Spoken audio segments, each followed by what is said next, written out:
I am testing an Era 10 Autoplayer. I wanted to have the focus a little bit more on the players, so if you briefly caught the Heroes 31 Autoplayer, that probably is going to be modified more into this format. Same sort of procedure here, though. I'm going to flip cards and then looking at what the result would be based on whether or not I am in character building, character development, I should say campaign building, character development, whether I'm advancing the plot or whether I'm doing unfinished business. The game would start with unfinished business. I'm going to be playing Rojo here, and I'm a Cruz, durable, fierce, and spirited. Very good roll. No make rolls. I'm not insane. I'm not anywhere near needing a PM cycle. I have Jetpack and Veteran. In Era 10, you start with 3 skills. Unless you're a Cruise, you only get Veteran and 1 other, and you always have only half the skills. The advantage of the Cruise is every mission you can change your skills, and especially with this Autoplayer, that can become more important because there may be snafus, the problems of the games, left over from one adventure to another.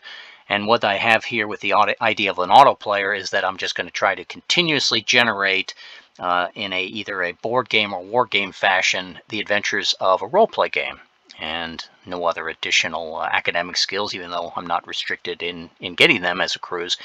And here's my first swaggerings, of which I have none, from EE Suit, Tin Head, Savvy, Funky Power, and then the other 2, Ignobles to advance on level. I start at level 0. And then the other 2 sets are the ship and the proxy, which I'm going to keep track of right here on the map since those are jointly shared. There's also a number of important NPCs of the game that can come into play. These can come and go, and they are a sort of a mini version of a proxy. All right, let's get started here. First card flip. Ooh, that's always exciting. See if I got a place to put them. I'm going to dump our cards right here. Now if I move the map, do the cards stay with it, I hope? Yes. Okay, perfect. And I got a knight. So let me open up unfinished business, a knight, and it's a knight of fidelity. Now there are 8 suits of 16 cards, so there's 128 different possibilities and 1 card to signal reshuffle. So I'm going to have to move down to the fidelity, and it's going to be right after Fidelity Martyr. 16 cards of ranks, besides the 14 of the tarot deck. We also have Maidens and Martyrs.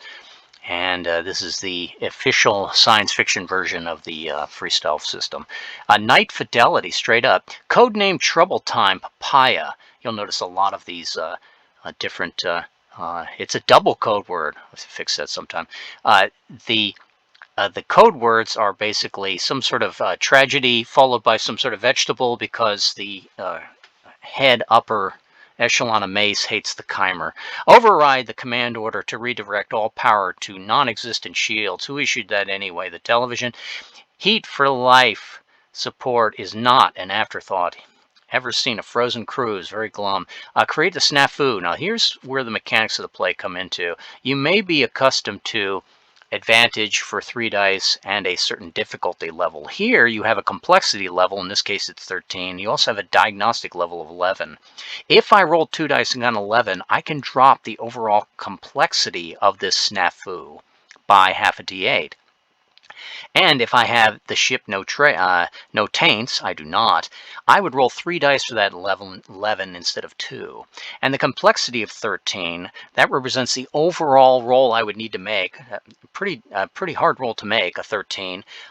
If I rolled a 2 dice and get a 13, I would eliminate the snafu altogether. And once the snafus are off of your ship, out of the 5 sections of the ship, the command section, the core matrix, engineering, gunnery, no man's land, and ready room. I realize I'm pointing at my screen here, and you certainly cannot see that pointing since I don't use an in-your-face camera.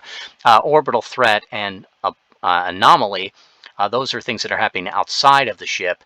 You need to clear the snafu from one or the other to be ready to jump and die down to this planet here. Everything in schematic, with a nice graphics provided by NASA. And you need to clear out 5 of these different areas. The no man's land can slowly become riddled with problems. However, the more problems you have, the more possibility that you're going to introduce a def mod, a subtraction from your dice roll. If the over the 8 different sections, if you have 5 or more snafus that are unresolved, it's going to be at least a -1 death mod, depending upon if you're attacking snafus in the core matrix, if there's 1, 2, 3, or 4 or more snafus directly in that area. More later.